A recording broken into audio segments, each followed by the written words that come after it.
저희 시장이 최근에 이제 좀 하락을 한 이후에, 저희 코스닥 차트인데 하락을 한 이후에 좀 이렇게 회복세를 보이고 있습니다. 그러면서 저희가 이제 요 하락하는 시점에는 영상으로도 하락할 때 어떻게 해야 되죠? 이런 주제로 영상을 올렸었고, 이렇게 좀 뭔가 진정이 되는 시점에 원희님께서 지금 리밸런싱을 시작을 할 거다, 조금 할 수 있다, 이런 정도로 말씀을 해주셨는데, 저희 영상을 이제 보신 분들은 리밸런싱이 뭔지, 우리가 그냥 몰빵해서 들어가서 기도하고 수익 내느냐 손절하느냐 이런 주식을 하는 게 아니라 균형을 잡아가면서 내 평단과 비중을 관리해 나가는 그런 매매가 뭔지 조금은 이해하실 거라고 생각이 듭니다. 근데 여전히 많이 궁금하잖아요. 그래서 오늘 좀 질문을 가져온 건데, 이제 요즘 같은 장, 특히 오늘 같은 때 이렇게 좀 어설프게 뭔가 좀 종목들이 크게 회복을 하는 것도 아니고 그렇다고 떨어지는 것도 아니고 뭐 이런 시점에서 리밸런싱에 대해서 좀 고민이 많을 것 같아요. 이런 고민을 좀 해봤습니다. 만약에 뭐 이런 종목을 가지고 요럴 때쯤 이제 공략을 했는데 뭐 좀 잘못 안 돼가지고 요렇게 좀 하락하는 그런 흐름을 맞는 종목을 가지고 있다. 그래서 여기서 조금씩 분할 매수도 좀 뭐 했었을 수도 있고 리밸런싱도 했었을 수 있고 그러다가 여기까지 이제 끌고 왔는데, 이쯤 되니까 이제 고민이 좀 되는 거죠. 아, 내가 이 리밸런싱이라는 거를 지금 열심히 할 이유가 있나? 일단은 분할 매수를 하더라도 좀 꾸준히 채워서 비중을 좀 최대한 맥스까지 한번 비중을 올리고, 그런 다음에 이게 좀 반등을 하면 알차게 수익도 내고 아니면 보합권에서 탈출도 하고 그럴 수 있는 건데, 괜히 여기서 이렇게 샀다 팔았다 샀다 팔았다, 뭐 지금도 뭐 샀다 팔았다 하는 리밸런싱을 하면 누적 실현 손익이 좀 계속 괜히 쌓이잖아. 그러니까 그냥 쭉 맥스까지 일단 채우고 올라가면은 뭐 수익 내거나 나오고, 만약에 여기서 이제 좀 떨어지면 그때 가서 우리가 배워둔 리밸런싱을 하면 뭐 그것도 좋지 않나?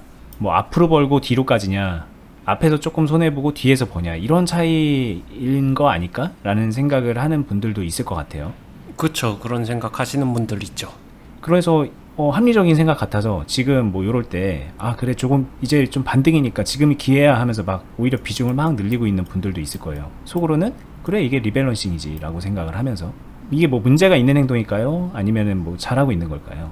단순히 먼저 답변 드리면은 문제가 있는 행동이다라고 단정 짓고 싶지는 않아요. 하지만 이것만 생각하지는 않았으면 좋겠어요.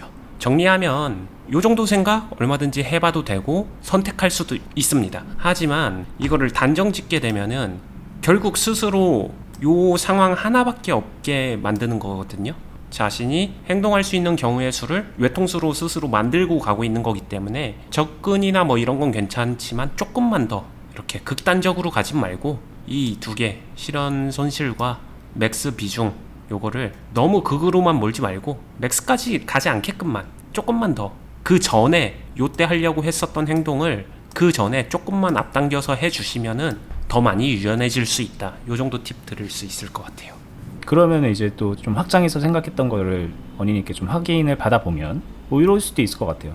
저희 이제 유튜브 채널이 어니스트와 주식 빌드업이잖아요. 그러니까 빌드업이라는 걸 간단하게 얘기하면 꾸준하게 이제 모아간다, 뭐 꾸준하게 매수를 이어간다, 뭐 이렇게 이제 받아들이실 텐데, 그럼 결국에는 꾸준하게 조금씩 매매를 계속해서, 매수를 계속해서 비중을 맥스에 가깝게 그냥 계속 채워 나가는데, 그럼에도 불구하고 좀 평단과 현재 가격과의 괴리가 커져서 뭐 물리는 상황이 생겨서 좀 어려워지는 상황이 되면 그때 조금씩 비중을 줄여가면서 리밸런싱이라는 걸 한다. 그냥 이렇게 하면은 결국엔 주식 정답이 아닌가? 이렇게 또 생각을 하실 것 같거든요. 이렇게만 된다면 주식 참 쉽겠죠. 네, 되게 쉽게 생각이 들거든요. 아, 이거구나 하는 그런 분들도 있었을 거예요. 네, 원론적으로 접근해서 생각해보면 이게 될 것 같고 참 쉬워 보이지만 이렇게 하면은 현실적으로는 좀 안 됩니다. 일단 요때 리밸런싱 타이밍이 좀 많이 늦어요. 많이 늦고, 아 늦었구나를 깨닫고 나서 조정을 하려고 하게 되면은 어쩔 수 없이 이 실현 손익 부분에서 출혈을 감수해야 되거든요. 네. 즉 역전까지 만들기가 좀 많이 힘들다, 어렵다에 가까워질 수 있어요. 그리고 이것도 어느 정도 할 줄 아는 사람일 때 이런 거지, 지금 이야기한 단순화 행동을 만약에 초보자거나 경험이 없는 사람이 그냥 단순하게 되게 쉽네 하고서 하게 되면은 이 행동 잘못하면 계좌 잠식으로 갈 것 같아요. 이게 계속 이렇게 비중을 채워나가는 이 빌드업이라는 걸 계속 하면 뭐 지금처럼 이렇게 쭉 계속 흘러내려서 계좌 잠식으로 가는 그런 종목도 있겠지만 뭐 대체로 종목들이 뭐 이렇게 하면서 수익의 기회를 줬던 거죠. 그래서 그냥 꾸준하게 좀 템포만 좀 늦춰서 꾸준하게 빌드업 하듯이 매수를 해 나가면은 비중은 계속 올라가는 와중에 수익의 기회가 꾸준하게 오기 때문에 실현 수익을 계속 쌓아 나갈 수 있는 거죠. 그래서 여기서 이제 어떻게 보면 실현 수익을 막 쌓아 나가다가 원인이 말씀하신 대로 뭐 시장이 뭐 크게 하락을 하든가 종목들이 내가 잘못 골라가지고 뭐 쭉 흘러내리는 것만 골랐던가 해서 계좌 잠식 비슷하게 가면 그때 내가 앞에서 벌어놨던 것들을 좀 내어주면서 리밸런싱을 해도 되지 않을까. 행동할 수 있다면 됩니다. 행동할 수 없을 이유는 뭘까요, 이게? 여기서 이거를 다 내어주던가 아니면 이거 이상을 내어주는 게 과연 쉬울까? 이 부분에 대해서는 한 번은 진지하게 생각해 보셔야 될 것 같아요. 왜냐면은 이 상황이 될 때까지 그 전에 조금만 먼저 리밸런싱 해줘도 되는 건데 그거를 안 한 이유가 뭘까? 이 사람은 그럼 실현 손실 보는 게 조금은 거부감이 있거나 좀 싫은 게 아닐까 이런 거거든요. 그리고 만약에 진짜로 그거 아닌데요, 저는 그냥 이때 해도 될 것 같아서요, 요런 이야기를 하는 거라면은 그럼 이때 마이너스 크게 볼 거 조금만 먼저 하게 되면은 더 효율적으로 더 가성비 좋게 이렇게 컨트롤 할 수 있으니 조금만 먼저 행동하세요 라고 말씀드릴 것 같아요. 근데 이제 그렇게 하면은 말 그대로 여기서 실현 수익을 쌓아갈 수 있는 이 용량이 좀 줄어들잖아요. 조금 내어주다 보면 이만큼 벌 거를 요만큼 벌게 되고 뭐 조금씩 요게 마이너스를 깔고 가는 거라서 일단은 벌 때 벌고 나중에 좀 이거를 뭐 잃더라도 이때 나중에 1차 이런 느낌으로 또 가게 되거든요. 말 속에 답이 있어요. 말 속에 답이 있다는 게 벌잖아요. 여기는 플러스잖아요. 플러스를 쌓아 올려가는 거잖아요. 근데 말씀하신 거는 벌 때 크게 벌지만 언제든 마이너스도 크게 맞을 수 있다를 열어두고 가는 거잖아요. 당연히 둘 중에 선택을 한다라고 하게 되면은 조금 적더라도 계속 쌓아 올려갈 수 있는 그럴 확률이 높은 방식을 취하는 게 맞는 거죠. 만약에 플러스도 마이너스도 받아들이겠어라고 하게 되면은, 만약에 그러면은 저한테 선택하라고 하게 되면 차라리 홀짝이 낫지 않을까요? 자, 그러면 이제 하나만 좀 더 물어볼게요. 여기 이제 띄어져 있는 이 종목을 가지고 뭐 예를 들어서 뭐 여기 어디쯤에서 이제 막 와 그래 막 가는 거야 해서 이제 들어갔는데 뭐 이렇게 못 팔았어요. 그래서 쭉 떨어지고 실제 첫 진입 시점부터는 계속 마이너스잖아요. 근데 이 상황에서 뭐 물량 관리를 하든 뭐 리밸런싱을 하든 했다면, 만약에 이제 제가 물어본 거라면 이제 여기서 계속 매수를 했겠죠. 계속 매수를 해서 지금 비중 키워가고 있을 텐데, 이게 아니라면 어느 시점에서 덜어내는 행동을 할 수 있었을까요? 미리미리 좀 덜어낸다면 언제가 타이밍이었을까요? 여기서 어느 정도, 그러니까 가격이 중요한 게 아니라 비중을 얼마나 들어갔는지에 따라서 다르겠지만, 몰빵한 게 아니면은 똑같이 행동했다면은 여기나 여기서는 나올 수 있지 않았을까인 거고요. 여기서 못 나왔다고 하더라도 아예 완전히 엑짓할 수 있었을 거라는 얘기죠. 네, 제가 볼 때는 그래 보여요. 그러니까 뭐 이렇게 될 수도 있었잖아요. 여기서 들어가서 계속 들어갔을 수도 있는 거잖아요. 그럼 평단이 막 여기로 시작을 했을 수도 있는 거니까. 그런다고 하더라도 결국에는 비중일 것 같은데, 여기서 이쪽에서 어찌됐든 비중이 높았다라고 하게 되면은 여기서 이 V자 친 데서 엑싯은 못했겠지만 그래도 여기서 덜어내주는 거를 리밸런싱 정도는 해야 됐을 거다. 생략을 하면 안 됐다라는 생각은 듭니다. 그럼 이런 데는요? 요런 데는요? 여기도 결국에는 조금은 약간 이렇게 좀 이렇게 돼. 만약에 저기서도 뭐 계속 관리 중이었다면, 여기 아니면 지금 이쪽은 저는 선택일 것 같아요. 해도 되고 안 해도 되고. 근데 그럼 결국에는 가격이 여기 저점 대비 많이 올랐기 때문에 한다인가요? 왜냐면 지나고 나서니까 여기 가서 고점이고 떨어졌다는 느낌이지만, 여기서도 이렇게 가는 걸 기다렸다면 나는 기다리는 걸 선택할 거야 인지, 아니면 그냥 좀 덜 올랐더라도 가격적으로 좀 덜 올랐더라도 리밸런싱 한다 이런 느낌으로 선택하는 걸까요? 모든 게 저는 포함되는 것 같아요. 조금 더 높게 봤지만 안 돼서 못한 걸 수도 있고요. 아니면 선택적으로 그냥 이 정도에서는 리밸런싱을 안 한 선택도 할 수는 있다라고 생각해요. 결국에는 그 전에 어떤 상태로 물려 있느냐가 더 중요할 것 같고요. 만약에 나 물린 게 좀 생각보다 심각하고 빡빡하다라고 하게 되면은 선택 자체를 높게 보는 게 아니라 조그만 데서도 인위적으로라도 조금씩 섞어줘야겠죠. 그게 이제 해야 될 걸 한다라는 그런 개념이죠. 네, 근데 상대적으로 물림의 정도가 비중이 그렇게 높지도 않고 이 정도면 괜찮고 널널하다라고 하게 되면 여기서 막 의무적으로 무조건 해야 되느냐 그렇진 않을 것 같다라는 거죠. 반면에 이쪽은 말씀하신 대로 어느 정도 많은 상승세가 보여졌기 때문에 여기서는 아무리 러프하게 잡아도 한 번 내지 두 번은 리밸런싱이 됐을 것 같아요. 왜냐면은 저기서도 안 한다는 건 그냥 리밸런싱 할 마음 없다에 가까운 것 같거든요. 내 평당 올 때까지 안 팔어에 가까울 것 같거든요. 요 정도 느낌 차이인 것 같아요. 오늘 이제 이 했던 얘기랑 좀 연관지어서 저희가 오늘 클럽에서 어니스트님이 클럽 회원분들하고 좀 얘기를 나누면서 전달했던 내용들이 있거든요. 저희 클럽이 뭔지는 아시죠? 다들 항상 한 번씩은 얘기하니까. 자, 저희 클럽은요, 네이버에서 주식비도 공유 카페로 검색을 해서 여기 맨 위에 있는 주식비도 공유 카페 네이버 카페입니다. 여기를 들어가시면 저희 유튜브 보시고 가입하신 분들이 이렇게 모여 계시고요.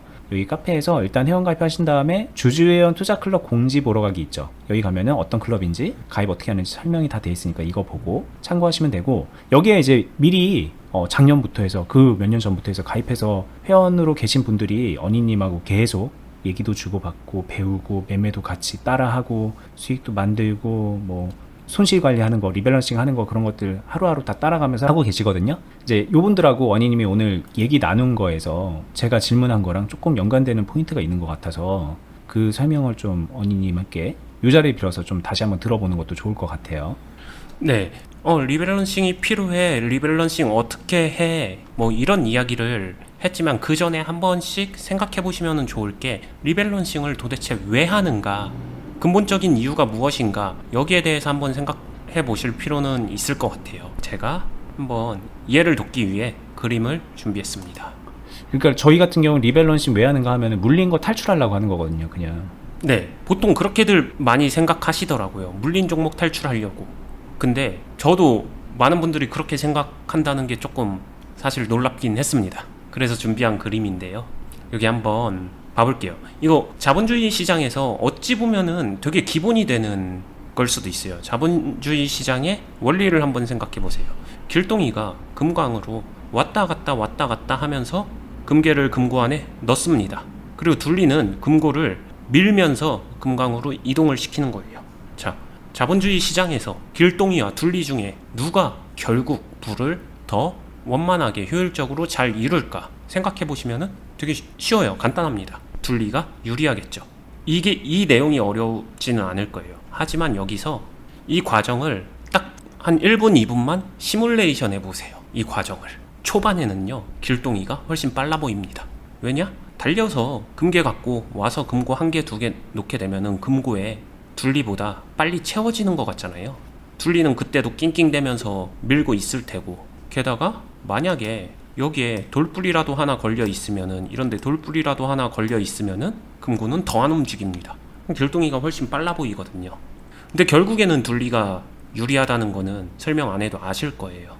리밸런싱을 하는 이유는요, 금고를 원만하게 밀기 위해서예요. 종목 가지고 종목 하나하나로 승부하는 게 아니라 계좌를 금강으로 밀고 움직이게 만들기 위해서 하는 거지, 종목 하나하나를 그냥 사냥하듯이 이렇게 하나의 종목으로만 놓고 보게 되면, 계좌를 두고 하나의 종목으로만 왔다 갔다 하게 되면은 결국에는 길동이가 자리를 비운 사이에, 사냥을 나간 사이에 도둑이 와서 금고에 쌓아놓은 금괴들을 다 가지고 나갈 수도 있어요. 금괴 하나 갖고 올 동안 금괴 20개씩 잃어버릴 수도 있습니다. 그리고 투자해서 그러면은 둘리가 내 계좌 금고를 지키고 있다 한들 그래도 평가 수익에서 평가 손실에서 시장 하락하게 되면은 마이너스 맞는 건 똑같은 거 아닌가요? 라고 생각 들 수 있을 거예요. 차이점이 있습니다. 도둑이 들어서 금괴를 잃어버린 것과, 자, 그거는 실현 수익이에요. 실현 손실. 근데 여기서는 평가 수익, 평가율은요, 여기서 똑같이 도둑이 있는데, 저 더듬인가요? 요거 도둑을 똑같이 카피한 겁니다. 머리 세운 겁니다. 아, 머리 세운? 아, 네, 머리 세운 일단 거예요? 올백이에요. 아, 깡패 같은 애구나. 네, 그래서 이 도둑이 협박을 하는 겁니다. 금고 안에 있는 거 내놔, 떡 하나 주면 안 잡아먹지, 이러면서 협박을 하는 거예요. 협박을 당하는 게 뺏긴 건 아니에요. 다르게 말하면은 협박을 당하더라도 그 상황을 대처하고 이겨나가고 필요하면은 협상을 해야죠. 금괴 20개를 도둑 맞는 게 아니라 금괴 한두 개만 주고서 잘 지나가면서 밀고 나가야죠. 통행료 내야 되면은 내면서 금고를 원만하게 여기로 이동시킨다는 거죠. 이 둘의 시뮬레이션을 해보면서 자유롭게 상상해보시면서 이 과정에서 무엇이 주된 목적인가를 생각해보시면 이게 저희가 유튜브에서 정말 많이 말한 관점의 차이가 이 그림으로 많이 설명이 될 것 같아요. 네, 그리고 이것도 있는 것 같아요. 주식 세계에서는 이 금강이 있잖아요. 막 움직여요. 여기 가까이 막 왔다가 여기서 막 머무르기도 하고 막 여기로 가기도 하고 막 멀리 가기도 하고 천천히 가기도 하고 빨리 가기도 하고 막 되게 알 수 없게 움직이는 애죠. 이게 디테일이 있습니다. 그 말이 금강입니다. 그래요. 여기 있었던 게 여기로 옮겨가기도 하고 이쪽으로 옮겨가기도 하고 절로 옮겨가기도 합니다. 계속 발로 뛰는 길동이는 뛰고 뛰다가 무릎이 나가요. 무릎 수술 받습니다. 점점 활동을 못하게 돼요. 근데 여기 있을 때는 너무 행복했던 거지. 가까이 있을 때 이 경험이 있을 거 아니에요. 네, 막 너무 쉬웠으니까 주식이. 쉬워 보이고 빨라 보이니까. 근데 결국에는 궁극적으로 둘리가 처음엔 느리지만 여기까지만 가고 나면요, 이 확보한 금괴를 통해서 금고에다가 이제 그 다음에는 바퀴를 달아요. 바퀴를 만들 수 있고, 그 다음 이런데 오르막길, 이거 우스갯소리로 클럽 안에서 오르막길이면요, 그래서 오르막길이면 이제 요새 친환경 전기 배터리 달아야죠, 안에다가. 근데 이제 이게 조금 약간 선뜻 이해가 안 될 수도 있는 게, 얘가 이렇게 멀리 도망갈 때 금고를 들고 계속 따라가야 되는 거 힘든 거는 마찬가지인데, 이 바퀴를 단다는 건 어떤 개념이에요? 여기서 수익을 확보를 했잖아요. 그러면 내 계좌에다가 새로운 투자 행위를 할 수 있다라는 거죠. 더 빨리, 그러니까 순환을 좀 더 빨리 시킬 수 있고, 조금 더 확보한 걸 가지고 좀 빨리 내어주면서 밸런싱을 좀 더 빨리 맞출 수 있고, 이런 비유일까요?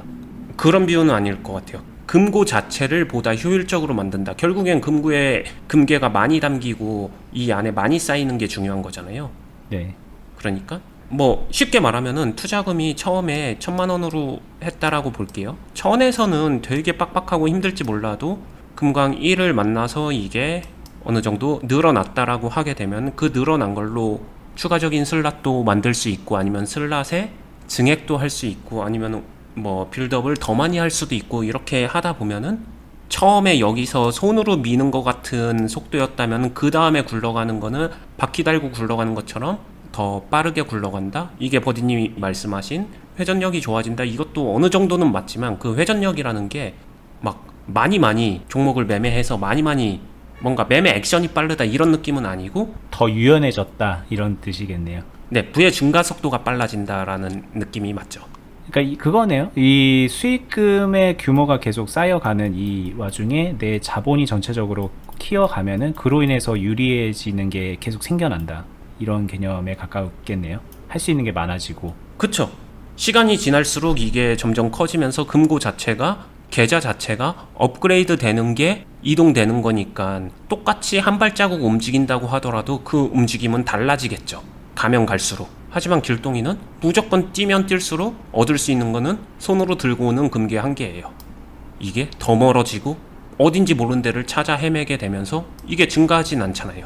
결국에는 이 값은 계속 같은 값을 위해서, 시대는 변하지만 하나를 얻기 위해서 계속 발로 뜁니다. 하지만 둘리는 금고가 이동을 하기 때문에 금고를 채워나가면서 가고, 결국에는 금고 자체도 튀어나가고 금고를 2개 쌓을 수도 있고 3개 쌓을 수도 있고 쌓아 올려가면서 나아가겠죠. 요 이야기인 것 같아요. 결국에는 둘리가 훨씬 더 효율적으로 성공하는 현실적인 방법이 될 것이다 라는 이야기이기도 하고요.